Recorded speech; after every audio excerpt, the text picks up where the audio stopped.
इस वीडियो में हम बात करेंगे बिजनेस एनवायरनमेंट और इसके फीचर्स के बारे में। सबसे पहले समझते हैं कि बिजनेस एनवायरनमेंट होता क्या है।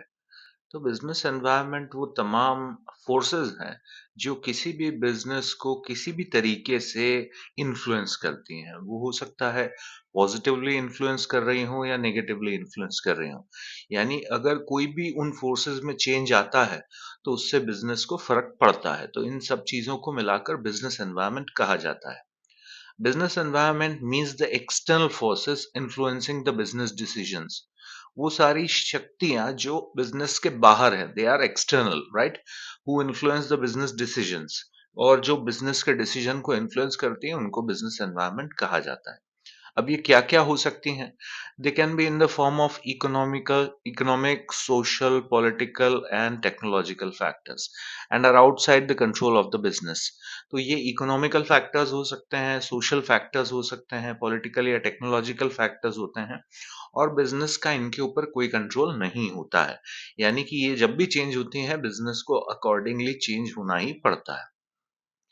फीचर्स ऑफ बिजनेस एनवायरनमेंट, तो ये जो फोर्सेस की मैं बात कर रहा हूँ, जो एक्सटर्नल फोर्सेस हैं जो बिजनेस को अफेक्ट करती हैं, इसकी क्या फीचर्स हैं या कैरेक्टरिस्टिक्स हैं। तो एक एक करके हम पढ़ेंगे। Relativity, external forces, dynamic in nature, uncertainty, complexity, elements of inter relatedness, specific and general. तो एक एक करके देखते हैं। Relativity differs from country to country and even region to region. Political conditions in Gujarat is different from Kashmir. ये कह रहे हैं कि ये जो बिजनेस एनवायरनमेंट होता है ये हर जगह अलग अलग होता है। ये अलग अलग देशों में अलग अलग हो सकते हैं। यहाँ तक कि एक ही देश के अलग अलग रीजन्स में भी ये अलग अलग हो सकते हैं। जैसे एग्जाम्पल दिया गया है गुजरात का और कश्मीर का। तो गुजरात और कश्मीर दोनों इंडिया में है, बट यहाँ की जो पॉलिटिकल फैक्टर्स हैं वो अलग अलग हैं दोनों जगह के। तो यहाँ के बिजनेस पर उनका सीधा इम्पैक्ट पड़ता है। Gujarat state is considered best state for business. Demand for woollen is high in north India and not in South India. अब आप खुद देख लीजिए, गुजरात जो है बिजनेस के हिसाब से बेस्ट माना जाता है। तो उसके कई सारे कारण हैं। वहां पर जो सोशल फैक्टर हैं, ज्योग्राफिकल फैक्टर्स हैं, पॉलिटिकल फैक्टर्स, ये सब डिफरेंट है, राइट। वेयर एज वुलन की जो डिमांड है वो नॉर्थ इंडिया में हाई है। क्यों हाई है भाई? वहाँ ठंड बहुत पड़ती है। Whereas not in South India, क्योंकि साउथ इंडिया में वैसी ठंड पड़ती नहीं है, तो वहाँ डिमांड भी नहीं है। तो ये जो एक्सटर्नल फैक्टर्स हैं ये अलग-अलग जगहों पर अलग-अलग इफेक्ट डालते हैं। सेकंड जो कैरेक्टरिस्टिक है, they are basically external in nature. ये बिजनेस के कंट्रोल के बाहर के होते हैं, ठीक है। Sum total of all things external to business firm and aggregate in nature, that is both threats and opportunities. तो वो सारी चीजें जो बिजनेस के कंट्रोल में नहीं है, और इन सब का अगर आप सम टोटल कर लो, टोटल एग्रीगेट कर लो, यानी सबको मिला लो, तो ये जो है ये बेसिकली आपके बिजनेस एनवायरनमेंट है। और कभी-कभी ये थ्रेट भी हो सकता है, यानी कि इससे बिजनेस को नुकसान भी हो सकता है, या कभी-कभी ये अपॉर्चुनिटी भी हो सकती है, यानी बिजनेस जो है इससे फायदा भी उठा सकता है।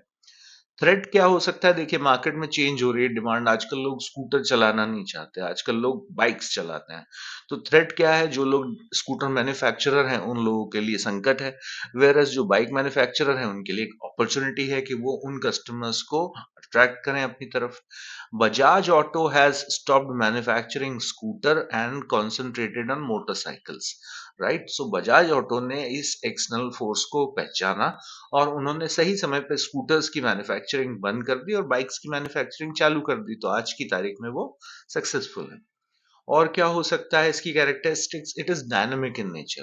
देखिए, ये जो बिजनेस एनवायरनमेंट है डायनामिक है, क्योंकि कई सारी चीजें हैं और सदा ये चीजें बदलती रहती हैं।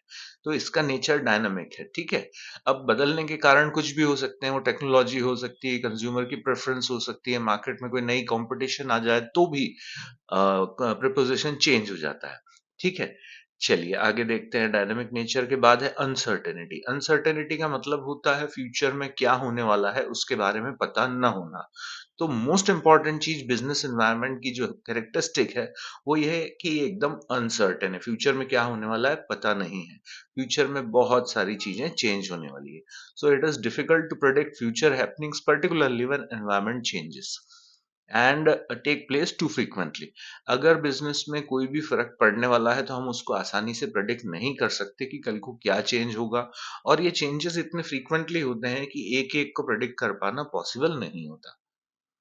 नेक्स्ट कैरेक्टरिस्टिक्स है कॉम्प्लेक्सिटी। अब कॉम्प्लेक्सिटी का मतलब क्या है? एक ही समय में कई सारी चीजें चेंज हो रही हैं। हो सकता है जिस समय पॉलिटिकल चेंज हो रहा हो उसी समय जो है टेक्नोलॉजिकल चेंज भी हो जाए, तो किसकी वजह से क्या होगा वो हमें नहीं पता। हो सकता है अपॉर्चुनिटी क्रिएट हो जाए, हो सकता है कि उसमें जो है थ्रेट क्रिएट हो जाए।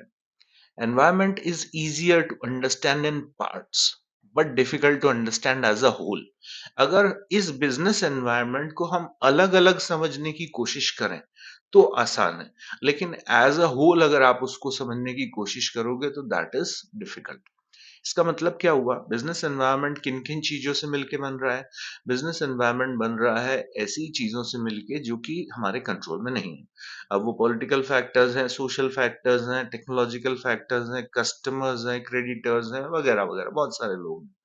अब अगर मैं एक साथ सबको समझने की कोशिश करूं तो वो पॉसिबल नहीं है, लेकिन अगर एक एक पर कॉन्सेंट्रेट किया जाए तो जरूर हम समझ सकते हैं। Example: easier to understand the fall in demand but difficult to explain the reasons for। ठीक है, यहाँ पे कह रहे हैं कि फॉल इन डिमांड को समझना आसान है कि डिमांड कम हो रही है, पता कर लिया जाए, ठीक है। लेकिन रीजंस ऑफ फॉल कुछ भी हो सकते हैं, वो अलग अलग हो सकते हैं। वो चेंज इन कस्टमर टेस्ट हो सकता है, इंक्रीज इन कंपटीशन हो सकता है, increase in price of product हो सकता है, ठीक है। तो इनको एक्सप्लेन किया जाना एक साथ मुश्किल है। नेक्स्ट है इंटर रिलेटेडनेस। जो नेक्स्ट फीचर है दैट इज इंटर रिलेटेडनेस। अब कई सारी चीजें यहाँ पर एक दूसरे से जुड़ी हुई होते हैं। There are different forces of business environment that are closely related. अब इसका एक एग्जांपल है हेल्थ अवेयरनेस। हमारी सोशल एक चेंज आया है, एक सोशल फैक्टर है कि लोगों में हेल्थ के लिए अवेयरनेस बढ़ गई है, ठीक है। तो इसका फर्क क्या पड़ रहा है? लोग ज्यादा जिम जा रहे हैं, ये लो कैलोरी फूड्स ले रहे हैं, ये लोग सप्लीमेंट्स ले रहे हैं। तो अचानक से सोसाइटी में एक चेंज आता है और उससे कई सारे चेंजेस पैदा हो रहे हैं। लोग अब फिटनेस कॉशियस हो गए हैं, लोग अब डाइट कॉशियस हो गए हैं, तो कई सारी चीजें हैं जो इंटर रिलेटेड है। लास्ट जो कैरेक्टरिस्टिक है that is specific and general forces. दो तरीके की एक्सटर्नल फोर्सेस होती है, एक स्पेसिफिक होती है और एक जनरल होती है। स्पेसिफिक फोर्सेस यानी वो फोर्सेस जो स्पेसिफिकली किसी एक ही बिजनेस को अफेक्ट कर रही हैं, ठीक है। और जनरल फोर्सेस वो होती हैं जो सारे बिजनेसेस को अफेक्ट कर रही होती है। तो स्पेसिफिक फोर्सेस कौन कौन सी हो सकती हैं? सच एज इन्वेस्टर्स हो सकते हैं, कस्टमर्स हो सकते हैं, सप्लायर्स हो सकते हैं। तो ये किसी इंडिविजुअल एंटरप्राइज को ही अफेक्ट करेगी। लेकिन जनरल फोर्सेस जो हैं जैसे सोशल, पॉलिटिकल, लीगल या टेक्नोलॉजिकल जो एनवायरमेंट है, जो कंडीशंस हैं, ये हर एक बिजनेस को अफेक्ट करती है। तो ये कुछ कैरेक्टरिस्टिक्स थे बिजनेस एनवायरमेंट के। Importance of business environment. देखिए, कंपनी के जो भी मैनेजर्स होते हैं, अगर वो लोग बिजनेस एनवायरनमेंट को अच्छे से प्रेडिक्ट कर पाएं तो फ्यूचर में कई सारी होने वाली प्रॉब्लम से वो बच सकते हैं। साथ ही कई सारी ऐसी अपॉर्चुनिटीज हैं जो कि उनके लिए वेलकम कर सकती हैं। वो उन अपॉर्चुनिटीज को कैश कर सकते हैं, बिजनेस को फायदे में लेके आ सकते हैं।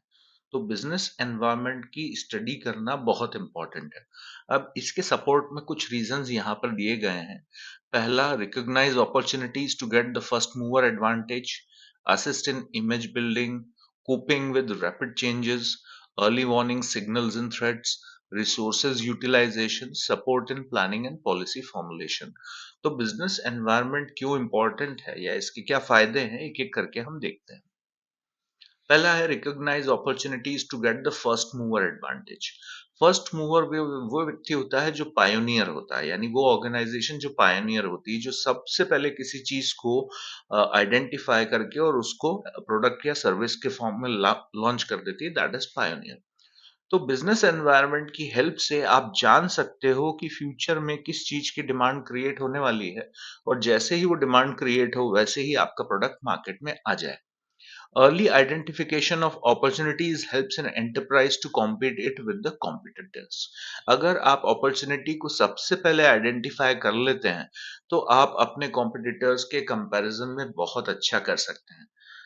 जिस समय डिमोनेटाइजेशन हुआ था 8 नवंबर 2016 को, उस समय करेंसी की बड़ी प्रॉब्लम हो गई थी, लिक्विडिटी एकदम लोगों के पास खत्म हो गई थी। ऐसे में पेटीएम इंडिया में लॉन्च हुआ उस डिमोनेटाइजेशन के कुछ ही दिनों के अंदर, जिसने लोगों को अपॉर्चुनिटी दी कि वो अपने बैंक अकाउंट को लिंक करके और बैंक से ही ट्रांसफर कर सकते हैं पेमेंट। उसके लिए कैश कैरी करने की जरूरत नहीं है। तो पेटीएम जो वो पायोनियर था उस इंडस्ट्री के अंदर और उसका उसने पूरा फायदा उठाया और बहुत अच्छे से जो है उन्होंने अपना कस्टमर बेस इंडिया के अंदर बनाया। सिमिलरली यहाँ पे एक और एग्जांपल है मारुति सुजुकी का। Maruti Suzuki became the leader of car market because it was the first to recognize the need for small cars in India. India में एक सोशल चेंज हो रहा था। इंडिया में न्यूक्लियस फैमिलीज बनने लगी थी। न्यूक्लियस फैमिलीज यानी कि 2, 3, 4, 5 का परिवार, छोटा परिवार, ठीक है? तो अगर परिवार छोटा होगा तो छोटी गाड़ियों की जरूरत पड़ेगी। बस इसी समय मारुति सुजुकी ने स्मॉल कार्स मार्केट में एंटर किया और बहुत सक्सेसफुल है आज भी। नेक्स्ट, बिजनेस एनवायरनमेंट क्या करता है? ये हेल्प करता है आपकी इमेज बिल्ड करने में। कैसे कर सकता है? Company can build positive image by understanding people's problems and resolving them. यदि आप एडवांस में समझ लो कि जो लोग हैं वो भविष्य में क्या प्रॉब्लम्स झेलने वाले हैं और उसका सॉल्यूशन आप प्रेजेंट कर दो तो आप जो है वो एक बहुत पॉजिटिव इमेज डेवलप कर सकते हो। जैसे मैगी है। अभी मैगी क्या है? इमीडिएट सॉल्यूशन है आपकी भूख का। आप तुरंत जो है उसको बना के खा सकते हैं। मुझे नहीं लगता कि इससे ज़्यादा आसानी से और ज़्यादा जल्दी कोई चीज़ बनने वाली है। तो लोगों की जो प्रॉब्लम थी टाइम या फिर नॉलेज ऑफ कुकिंग, उसका बेस्ट सॉल्यूशन मैगी ने प्रेज़ेंट किया जिसकी वज़ह से उसने पूरा मार्केट स्वीप कर लिया। सिमिलरली एक सोशल चेंज की हमने बात की थी, लोग आजकल फिटनेस कॉशियस हो गए। तो ऐसे में डाइट कोक या डाइट पेप्सी जैसी जो ड्रिंक्स हैं, डाइट ड्रिंक्स होती हैं, ये बेसिकली लो कैलोरी ड्रिंक्स होती हैं। तो इसकी डिमांड भी काफ़ी बढ़ गई है। नेक्स्ट है कोपिंग विद रैपिड चेंजेस। देखिए बहुत डायनामिक नेचर का होता है बिजनेस एनवायरनमेंट, बहुत तेजी से चीजें बदलती है। तो यदि आप इसका प्रिडिक्शन ठीक ठीक कर पाते हो तो आपको बिजनेस में बहुत फायदा हो सकता है। ठीक है? All sizes and all types of enterprises are facing increasingly dynamic environment. चाहे किसी भी टाइप का एंटरप्राइज हो, चाहे किसी भी साइज का एंटरप्राइज हो, यानी छोटा हो बड़ा हो, किसी भी सेक्टर का हो, हर एक सेक्टर में चीजें बहुत तेजी से बदल रही है। To manage with changes, manager examine the environment and develop a suitable plan. तो अगर मैनेजर्स इंटेलिजेंट हैं तो वो एनवायरनमेंट को ठीक ठीक प्रेडिक्ट करेंगे और उससे जो है वो एक सूटेबल प्लान बना लेंगे कोप करने का। एक देखिए यहाँ पे एग्जांपल दिया गया है। Increasing traffic in Delhi led to development of metro. India की जो मोस्ट सक्सेसफुल मेट्रो डेवलप हुई है वो दिल्ली के अंदर हुई है। उन लोगों ने सबसे पहले ये एग्जामिन कर लिया था कि हमारे यहाँ पर ट्रैफिक की बहुत ज्यादा प्रॉब्लम है और मेट्रो ने बहुत अच्छा सॉल्यूशन दिया दिल्ली के रहने वाले लोगों को। तो वो सुपर सक्सेसफुल है। नेक्स्ट है early warning signals and threat. तो अगर बिजनेस एनवायरनमेंट की अच्छे से स्टडी की जाए तो ये आपको फ्यूचर में होने वाले थ्रेट्स या फिर अपॉर्चुनिटीज के बारे में एडवांस में बता देता है।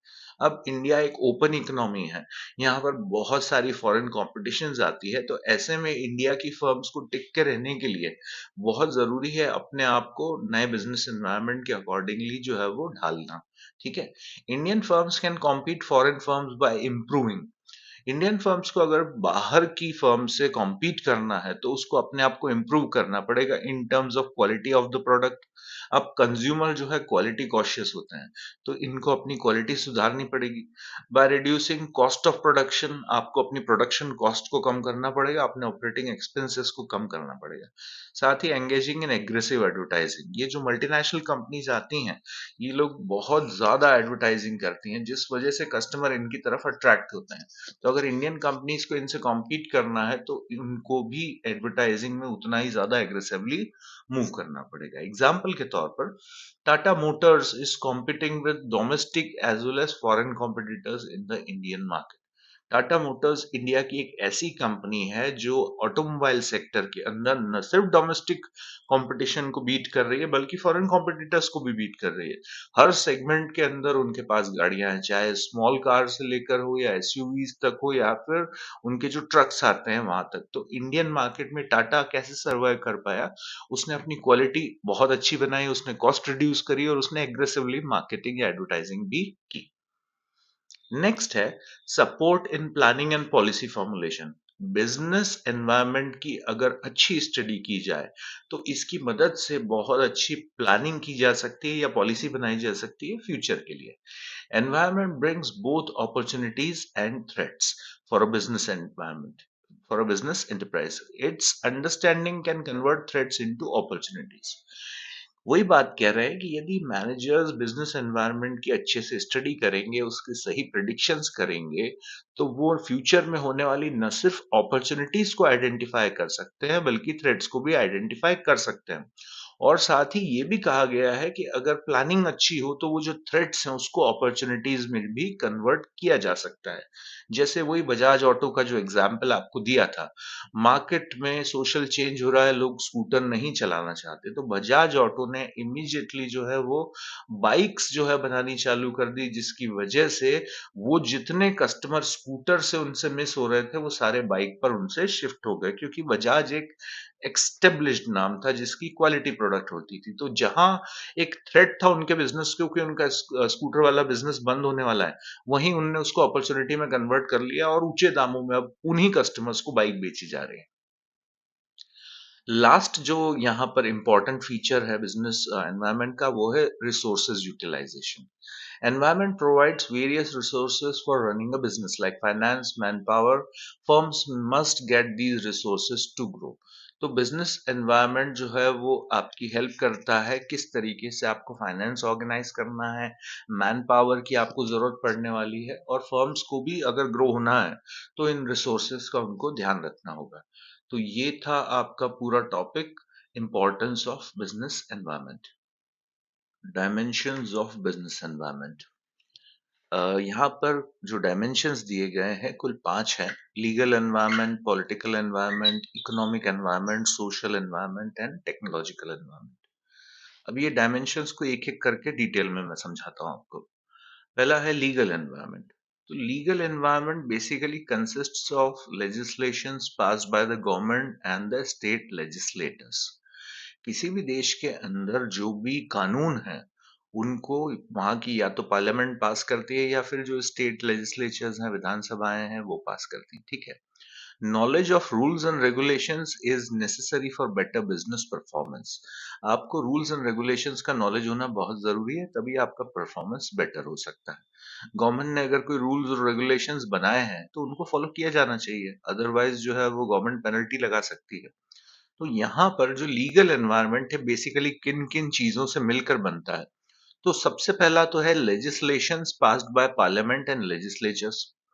अगर किसी कोर्ट ने कोई ऑर्डर दिया है तो वो भी लीगल एनवायरनमेंट है।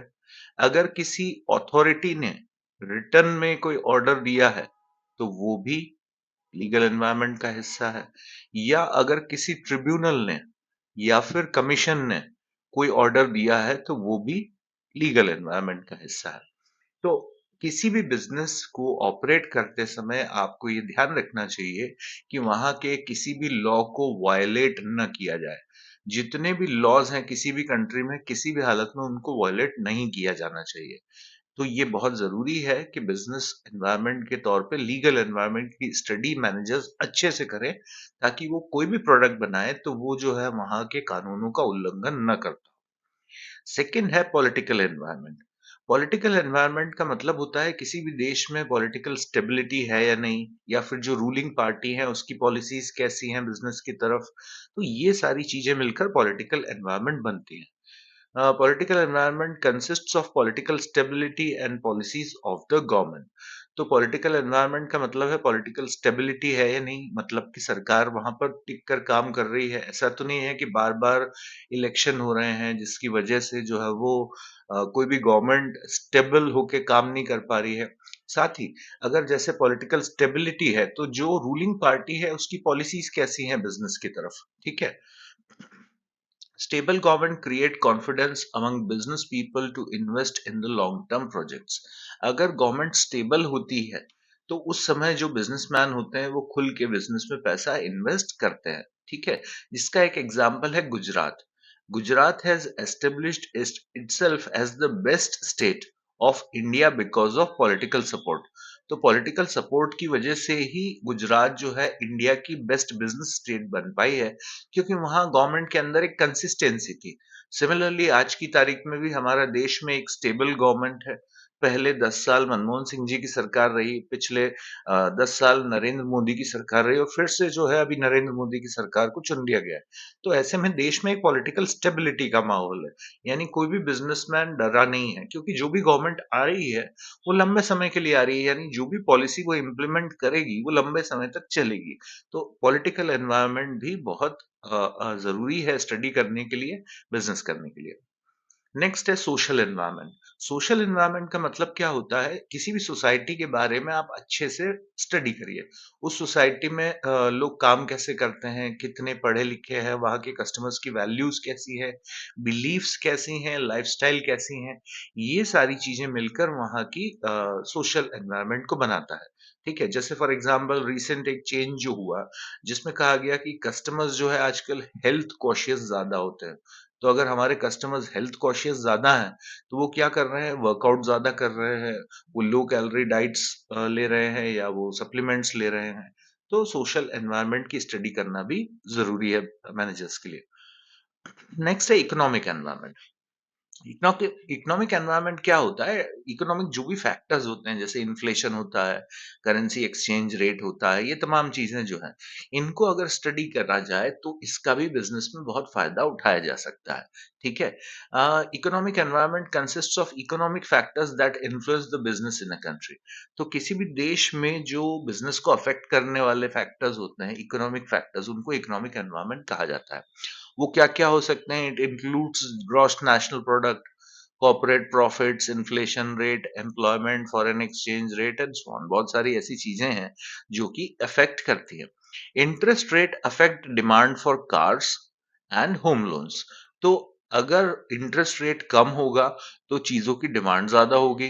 ठीक है, अगर सरकार इंटरेस्ट रेट बढ़ा देती है तो उसकी वजह से इनकी डिमांड भी कम हो जाएगी, जिससे जिससे जो है बिजनेस सफर करेगा। तो ओवरऑल देखा जाए तो ये सारा था आपका इकोनॉमिक फैक्टर। नेक्स्ट है टेक्नोलॉजिकल एनवायरनमेंट। टेक्नोलॉजिकल एनवायरनमेंट में क्या क्या आता है? Forces relating to scientific improvements and innovations. यदि साइंटिफिक इंप्रूवमेंट्स हुए हैं, यानी किसी चीजों में जो है कोई ऐसी नई चीजें आई है या कोई इनोवेशन हुए, तो ये नई टेक्नोलॉजी कहा जाता है और ये भी बिजनेस को बहुत हैविली अफेक्ट करती है। They provide new ways and techniques of producing goods and services of doing a business.